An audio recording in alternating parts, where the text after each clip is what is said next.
욥기 5장 1절부터 7절까지 말씀을 우리 같이 한 목소리로 읽겠습니다. 1절입니다. 너는 부르짖어 보라, 내게 응답할 자가 있겠느냐? 거룩한 자 중에 내가 누구에게로 향하겠느냐? 분노가 미련한 자를 죽이고 시기가 어리석은 자를 멸하느니라. 내가 미련한 자가 뿌리 내리는 것을 보고 그의 집을 당장에 저주하였노라. 그의 자식들은 구원에서 멀고 성문에서 억눌리나 구하는 자가 없으며 그가 추수한 것은 줄인 자가 먹되 덫에 걸린 것도 빼앗으며 올무가 그의 재산을 향하여 입을 벌리느니라. 재난은 티끌에서 일어나는 것이 아니며 고생은 흙에서 나는 것이 아니니라. 사람은 고생을 위하여 났으니 불꽃이 위로 날아가는 것 같으니라. 아멘. 이 말씀 가운데 하나님의 크신 은혜가 있기를 간절히 기도합니다. 우리 기도하는 마음으로 고백해 볼까요? 하나님의 은혜가 지금 저에게 임하기를 기도합니다. 옆 사람 축복하면서 하나님의 은혜가 지금 여러분에게 임하기를 기도합니다. 아멘. 하나님 복된 은혜가 넘치기를 간절히 소망합니다. 그래, 우리가 욥기 계속 말씀 보고 있습니다. 욥기 5장 굉장히 힘든 상황이 계속되고 있습니다. 재산과 자녀들을 다 잃어버리고 이제 자기의 생명도 잃어버릴 지경에까지 이르렀고요. 이 어려운 상황 속에서 위로를 한답시고 친구 3명이 찾아왔습니다. 그리고 가장 연장자였던 엘리바스가 지금 입을 열어서 말하고 있는데, 위로의 말을 하고 있는데, 위로의 말이 아닙니다. 위로한답시고 하는 말이 위로가 아니지요. 오히려 욥에게 이렇게 말합니다. 자네가 잘못을 한 게 있는 거 아니겠는가? 잘못을 한 게 있으니까 이런 벌을 받는 것이 아니겠는가 하면서 욥을 오히려 괴롭히고 있습니다. 우리가 지난 시간에 봤던 그 엘리바스의 말이 핵심적으로 요약하는 한 절 말씀이 있는데 4장 7절 말씀이에요. 4장 7절 말씀이 바로 엘리바스가 했던 그 요약, 딱 한 문장으로 요약하는 말이거든요. 자네가 이런 잘못을 했기 때문에 하나님 이런 벌을 주는 것이 아니겠는가. 4장 7절 말씀을 잠깐 보자면 이런 거지요. 생각하여 보라, 죄 없이 망한 자가 누구인가? 정직한 자의 끊어짐이 어디 있는가? 그러니까 율법의 근거에서 자네가 생각을 해보면 분명히 잘못한 것이 있을 것이다. 그렇기 때문에 자네가 벌을 받는 것이다 라고 생각을 하고 있는 겁니다. 근데 여러분들 아시겠지만 욥은 이미 하나님께서 1장 1절에 의로운 자라고 이미 평가를 해주신 바가 있습니다. 그런 욥에 대해서 엘리바스가 하는 평가는 어떤 평가냐면요, 지극히 인간적인 평가입니다. 어줍지 않은 인간적인 평가를 가지고 욥을 평가를 하고 있습니다. 고정관념이라고 말을 하기도 하죠. 내 생각에 넌 이래, 내 생각에 내 경험에 넌 이래 라고 하면서 굉장히 위험한 가치 판단을 지금 하고 있습니다. 마치 우물 안의 개구리처럼 자기가 알고 있는 것이 모든 것인 것 마냥 욥을 질타하고 있어요.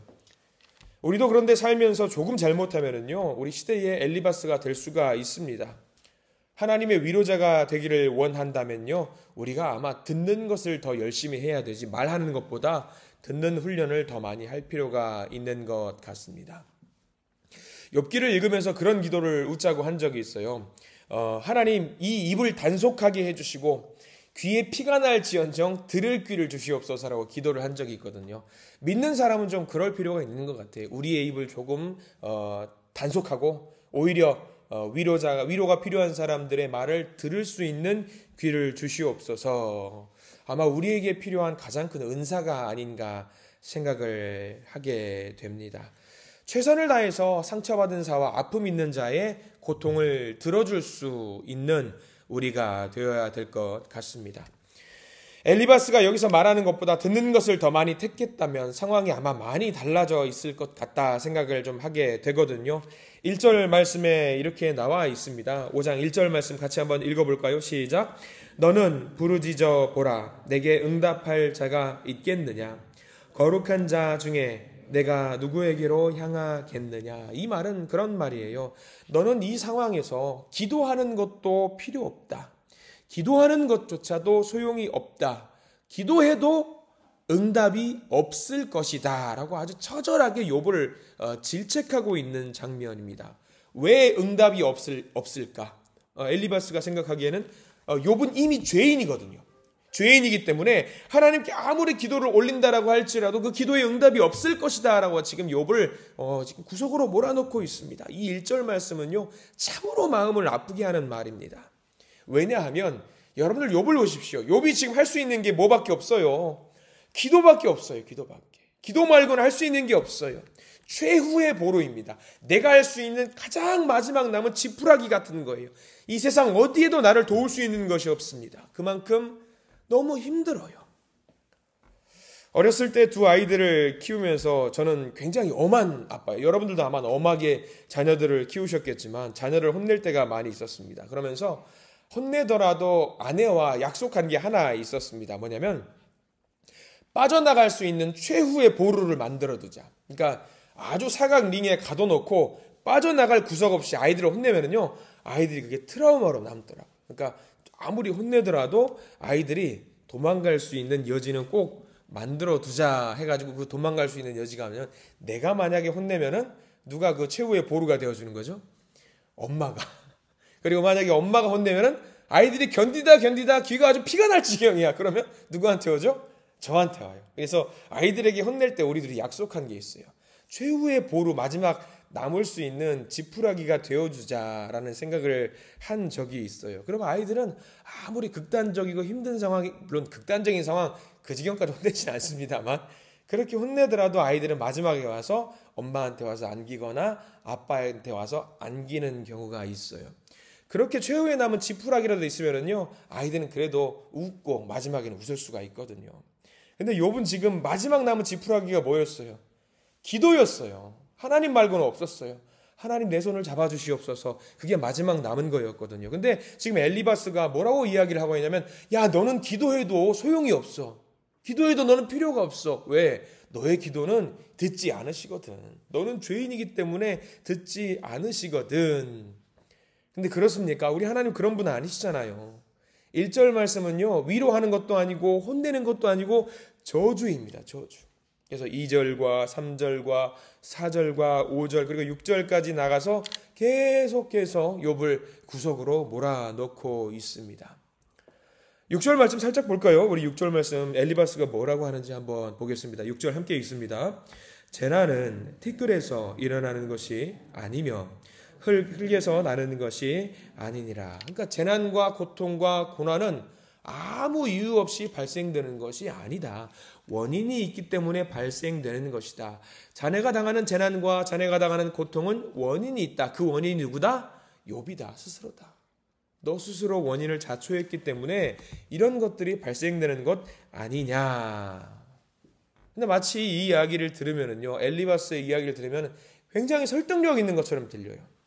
왜냐하면 이 설득력 있는 이유가 뭐냐면 우리가 7절까지 말씀을 읽었잖아요. 근데 마치 엘리바스가 굉장히 신실한 사람처럼 들리는 말이 8절 말씀에 나와요. 우리가 다 제껴놓고 8절 말씀 하나만 보면은요, 와, 굉장히 신실하다. 야, 진짜 하나님을 믿는 사람이네 라는 이야기처럼 들리거든요. 8절 말씀 한번 읽어볼까요? 다른 거 다 제껴놓고 8절 딱 한 절 말씀을 엘리바스가 했다라는 말로 우리가 한번 들어보십시오. 8절 함께 읽겠습니다. 8절입니다. 나라면 하나님을 찾겠고 내 일을 하나님께 의탁하리라. 어때요? 8절. 너무나도 신실하게 하나님을 찾는 사람 같아요. 막 이렇게 욥을 쪼면서 최후의 끝자락에는 무슨 말을 하냐면 야 나라면은 하나님을 찾겠다. 아니 욥이 지금 하나님 찾고 있잖아요. 나라면은 하나님을 의지하겠다. 하나님을 의지하고 있잖아요. 하나님을 의지하고 있잖아요. 의지하고 싶은데 너무 간절하게 기도해서 의지하고 싶은데 엘리바스가 뭐라고 하냐면 너는 하나님을 찾아도 응답이 없을 거야 라고 이야기를 하는 거죠. 마치 엘리바스가 정말로 하나님을 신실하게 믿는 사람처럼 이야기를 하니까 욥도 스스로 착각을 하게 되는 거예요. 내가 정말 잘못한 게 있나? 나는 의인으로 살려고 노력을 했는데 내가 정말 잘못한 게 있나? 근데 엘리바스의 말을 잘 들어보면은요, 하나님을 찾기는 찾는 것 같아요. 근데 여기서 엘리바스가 빠져있는 게 있습니다. 뭐냐면은요, 우리가 하나님의 속성에 대해서 이야기를 할 때 엘리바스는 어떤 하나님에 집중하고 있냐면 공의의 하나님에 대해서 집중하고 있어요. 잘한 것이 있으면 칭찬하고 못한 것이 있으면 벌을 주는 하나님에게만 집중을 하고 있습니다. 근데 여러분들, 하나님은 하나님의 속성, 제가 지난번에도 한번 설교를 통해서 말씀을 나눈 적이 있습니다만, 여러분들이 알고 계시는 하나님은 어떤 하나님이세요? 질투의 하나님, 전쟁의 하나님, 뭐 그런 하나님 여러 가지 속성이 있죠. 제가 가장 좋아하는 하나님의 속성은 말씀드린 적이 있습니다. 여러분들도 마찬가지일 겁니다. 어떤 하나님? 사랑의 하나님. 하나님은 사랑의 하나님이세요. 사랑의 하나님이세요. 물론 공의의 하나님이시기도 하죠. 전쟁의 하나님도 맞죠. 질투의 하나님도 맞습니다. 근데 전지전능한 하나님도 맞지만 하나님의 속성 중에서 우리가 놓치지 않고 가장 사랑하고 좋아하는 속성이 있다라고 한다면 변하지 않고 우리를 사랑하신다라고 하는 사랑의 하나님의 속성이 담겨 있습니다. 무한정 부어주시는 사랑의 하나님. 너무 좋아요. 얼마나 좋은지 몰라요. 매 순간 어마어마한 사랑을 부어주시는 것. 근데 우리가 그것을 인지하지 못할 때가 있어요. 내가 정말 사랑을 받고 있는데 그것을 인지하지 못할 때가 있습니다. 아마 욥이 엘리바스가 조금의 여유를 가지고 그런 사랑의 하나님을 생각했다라고 한다면은 충분히 누릴 수 있었을 겁니다. 여러분들도요, 우리도 마찬가지예요. 조금만 여유를 가지고 내가 당한 이 고난과 재난과 어려움 속에서 조금 여유를 가지고 하나님을 생각해 보십시오. 그러면 그 주변에서 나를 감싸고 있는 하나님의 사랑을 충분히 느끼실 수 있을 겁니다. 그 사랑의 하나님을 누리시기를 부탁을 드립니다. 만약에 하나님이 공의의 하나님, 엘리바스가 생각하는 이 하나님의 속성만 갖고 있다라고 한다면요, 이 세상 가운데 구원을 받을 수 있는 사람은요, 단 한 명도 없습니다. 사도 바울이 과연 구원을 받을 수 있을까요? 아니요. 베드로 구원받을 수 있을까요? 배신자잖아요. 스데반은요. 또 다른 사도 요한 같은 사람은요. 아니 뭐 순교를 당하면서까지 복음을 전했던 제자들 구원받을 수 있을까요? 없습니다. 아니 구약 성서를 보시죠. 다윗 구원받을 수 있을까요? 없어요. 엘리야는요. 모세는요. 그 누구도 구원을 받을 수 없어요. 우리가 구원받을 수 있는 이유는 딱 하나입니다. 하나님이 어떤 하나님이기 때문에, 사랑의 하나님이기 때문에 우리가 구원을 받을 수 있다는 사실을 명심하시기를 바랍니다. 그리고 감사한 거 하나는 뭐냐면요, 우리 하나님은요 편애하는 하나님이세요. 편애하는, 믿는 자들을요, 하나님의 자녀들을요 유달리 더 편애하는 하나님이시라는 사실을 명심하시기 바랍니다. 여러분들은요 편애를 받는 분이에요. 편애를 받는 분. 제가 어렸을 때 명절에 할아버지 집에 놀러 간 적이 있습니다. 아직도 기억이 나는 일들이 있어요. 거실에서 소파가 있었어요. 아마 기역자로 됐던 소파였는데, 기역자로 꺾이는 부분에 뭐가 있었냐면 벽걸이 거울이 있었어요. 제법 큰 거울이 있었고요. 제가 기억이 맞는 건지 모르겠지만 그 거실에 뭐가 있었냐면, 거실 바로 옆에 할아버지 집무실이 있었고요. 그 거실 그 바닥이 무슨 바닥으로 돼 있었냐면 그 러그라고 하죠. 러그, 그 왜 이렇게 딱딱한 거 말고 그 섬유로 돼 있는 바닥이었어요. 근데 그 소파를 막 뛰면서 막 점프하면서 막 그 덤블링처럼 막 돌아다녔는데, 덤블링을 하다 보니까 그 옆에 뭐가 있었다고 말씀드렸죠? 거울이 있었어요. 막 뛰다가 어떻게 됐겠어요? 그 거울을 뚝 건드려가지고 떨어졌는데 와장창창창. 근데 바닥이 뭐였다고요? 그 러그 섬유였어요. 그리고 와장창창 깨지면, 이런 맨바닥이면 어떻게 해요? 쓸면 돼요. 쓸면 깨끗하게 걸레질하면 돼요. 근데 바닥이 섬유였기 때문에 깨지면 어떻게 돼요? 사단이 나는 거예요. 사단이 나는 거죠. 그 깨진 조각이 거기 숨어있기라도 하나 잘못해서 밟으면은 큰 일이 나는 거죠. 어떻게 됐을까요? 작살나게 혼내죠. 작살나게 혼냈어요. 근데 할아버지께서 그렇게 작살나게 혼내더라도 시간이 좀 지나고 나서 할아버지가 좀 미안하셨든지 애정어린 모습으로 안아주면서, 영민아 뛰면 안 된다. 이미 뭐 깨졌는데 뭘 깨졌는데. 그러면서 안아주시면서 저를 안아주시고 위로해 주셨던 모습이 기억에 나거든요. 근데 왜 그게 기억에 나냐면은 저희 할아버지께서 제가 알기로는 6대인가 5대인가 외동이세요. 외동. 그러니까 세상의 사랑을 다 받고 자라셨고 성장하셨던 분이기 때문에 약간은 개인적인 욕심들이 늘 있으셔요. 그런데 아들을, 그러니까 손주를 보고 혼낼 땐 혼내시더라도 안아주시는 모습이 여전히 기억에 남아요. 사랑하는 것이 있기 때문에 그 모든 것들이 있다고 할지라도 용서하는 모습을 어렸을 때에 저는 그 기억에 남아 있단 말이죠. 이놈 조심해야지 하면서 웃으셨던 말입니다. 그게 아마 가끔 생각해요. 똑같지는 않을지언정 사랑이라는 단어를 대변할 수 있는 우리 어른들이 갖고 있는 넓은 마음이잖아요. 하나님도 똑같은 것 같아요. 사랑받는다라는 것은 그런 것 같아요. 엘리바스는 1차원적으로 네가 죄인이니까 벌받는 거야. 너 벌받는 거야. 이런 지식만 가지고 지금 혼내고 있습니다. 근데 우리 하나님은 그렇게 하지 않으세요. 고난 중에 있는 믿음의 성도가 있다라고 한다면, 절망 중에 있던 자녀가 있다라고 한다면, 눈물을 흘리고 있는 성도가 있다라고 한다면요, 우리는 그렇게 생각할 수 있습니다. 내가 벌받고 있구나.